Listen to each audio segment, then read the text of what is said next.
তোমাদের বয়সে ওই সময় এরশাদ বলো আর হাসিনা বলো আমাকে আটকে রাখতে পারে নাই। 28 অক্টোবর যখন আমি জেলে বসে লাইভ দেখেছি, আছে না কত সিস্টেম। আমি এক সময় ছাত্র দলের সভাপতি ছিলাম, মাঠের কর্মী ছিলাম, কর্মী থেকে দায়িত্বপ্রাপ্ত নেতা হয়েছি। তোমাদের বয়সে ওই সময় এরশাদ বলো আর হাসিনা বলো আমাকে আটকে রাখতে পারে নাই। এবারও তোমাদেরকে হাসিনা আটকে রাখতে পারবে না, শুধু জাস্ট মনোবল এবং সাহস নিয়ে থাকো। এরপরে 1 তারিখে জেলে গেলাম, 2 তারিখে প্রায় 6 মাসের বাজার করেছি, যে আগামী 6 মাস 1 বছর তো থাকতে হবে, এটা হলো আল্লাহর হুকুম। 5 তারিখে হাসিনা পালিয়ে গিয়েছে, আমরা 6 তারিখে মুক্তি পেয়েছি। 6 তারিখে জেলখানায় কঠিন পরিস্থিতি আমাদেরকে মোকাবেলা করতে হয়েছে।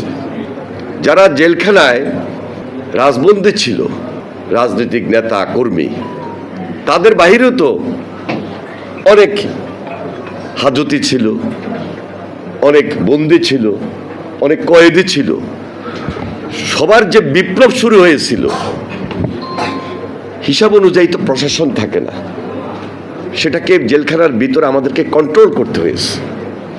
এবং 6 তারিখ সকালে যে পরিস্থিতি হয়েছে, সেটা যদি আমরা সেখানে কন্ট্রোল না করতাম, তাহলে বাংলাদেশের জেলখানার পরিস্থিতি চিত্র ভিন্ন হইতে পারত। জুলাইয়ের 1 তারিখ থেকেই কথাটা বলি, যখন আন্দোলনটা খুব বেশি দৃশ্যমান, মেধার জন্য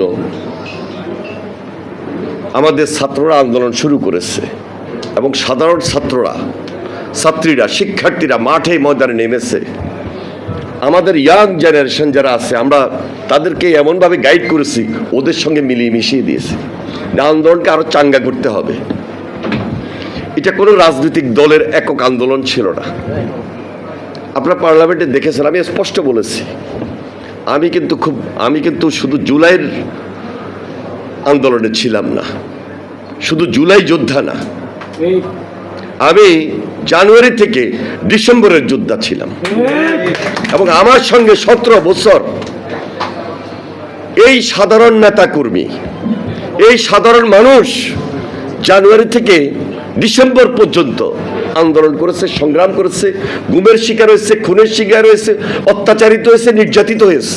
28 অক্টোবর যখন আমি জেলে বসে লাইভ দেখেছি, আছে না কত সিস্টেম। সেদিন তো আজকে যারা বিরোধী দল কোথায় ছিলেন, পাশে কিভাবে ছিলেন, এটা প্রশ্ন করার মতো। কোথায় ছিলেন, কিভাবে ছিলেন, আর 17 বছর কিভাবে ছিলেন, 17 বছর কোথায় ছিলেন, এটাও তো প্রশ্ন করার মতো। ইউএফটি ফার্স্টের সাথে ট্রেড করুন যে কোনো জায়গা থেকে। ক্যাম্পাসে ক্লাসের ফাঁকে, ঢাকার জ্যামে বসে কিংবা ঘরে বসে, ট্রেডিং এখন হাতের মুঠোয়। তাই ট্রেড করুন যখন খুশি, যেখানে খুশি।